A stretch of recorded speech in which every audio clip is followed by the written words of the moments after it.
دي وريحيga magaalada Hargeysa nooga soo warrama Axmed Saciid Cige bal hadda arintu sidee ahayd waxaan u yidhi Axmed oo sheekadan la yaabka leh ee wiilka laba haweena isla habeen aroosay oo habeenkii Isniinta ee bisha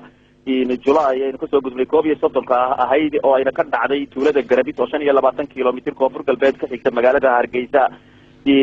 waxa qoray labada wargeys ee Jamhuuriga iyo Haatuf cadadeedoodii maanta iyagoo tagay meesha marka waxa ay boogooda hore sawir ay ku soo muujiyeen labada haweenaha ee isla habeenka la aroosay iyo wiilka aroosay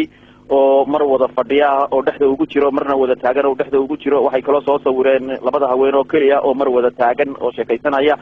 iyo bay soo sawireen hooyada caruuska oo iyadana markaasi ay soo sawireen sheekaduna Axmed waxa ay ku dhacday sida wargeeska Jamhuuriga isagu uu faahfaahiyay oo ka soo xigtay Cabdilaahi Ciise Gaboobe oo adeer u ah wiilka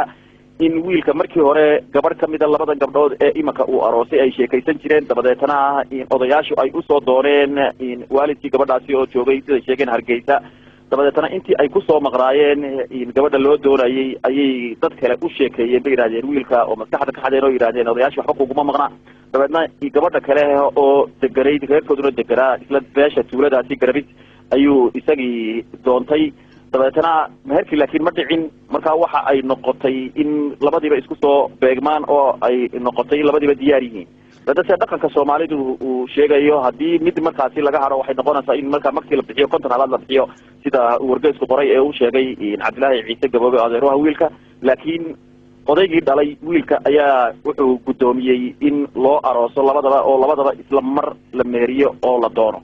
marka ma isku mar baa la meheriyay gabdhihii oo isku mar ayaa la aroosay mise waa la kala duween xitaa meherkii Axmed sida dad badan ku sheekaynayaan oo ka soo qayb galay labada wargeys ee Jamhuuriga iyo Haatuf ay qoreen isla mar ayaa la meheriyay kaaga darane wargeysyadu waxay sheegeen in 10 daqiiqo ay horeysay mid kamid dabadeetana taasi nasiib ay u heshay in habeendhixii ugu horeeyay iyadu ay hesho oo habeenka ugu horeeya markaasi uu hoydo saygeeda cusub wargeysyada ama dadka aad la sheekaysatay Axmed ee arintani goojooga ka aha ma sheegeen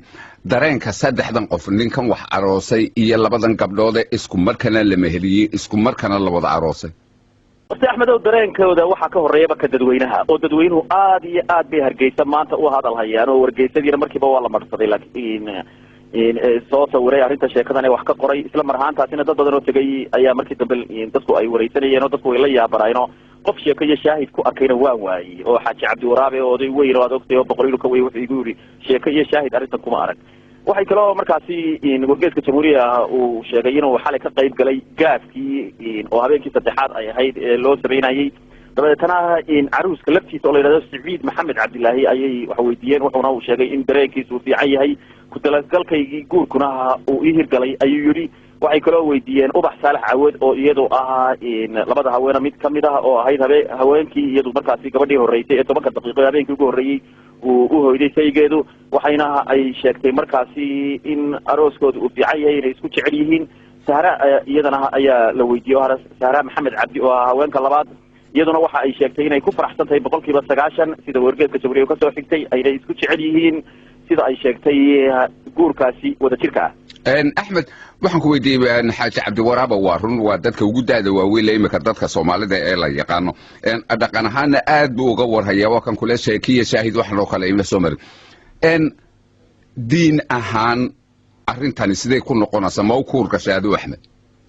Xasan Cawkow waa arinta la isweydiinayay dad badan ay isweydiinayeen inay ku jaawareersanaayeen maanta markii arintani soo shacabtay wargeysaduna ay qoreen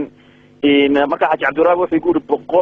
yiri 160 waan ka warhayaa wixii dhacay 160 sanadood ee ugu dambeeyay dad badan oo inta ka sii badanna waa la sheekaysto sheeko iyo shaahid maqal iyo arag toona ma jirto buu ma arag buu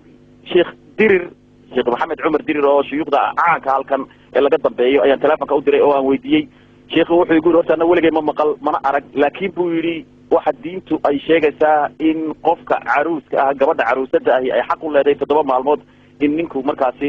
la hoydo taasi ay xaq u leedahay laakiin hadii ay iyagu raali ay iska yihiin oo ay isu tanaasuleen waxa weeyaan buu yiri oo iyagu sida raali ay ku yihiin iyagu say doonaan u qorshaysteen waa ansax buu yiri meherkaasi waana xalaal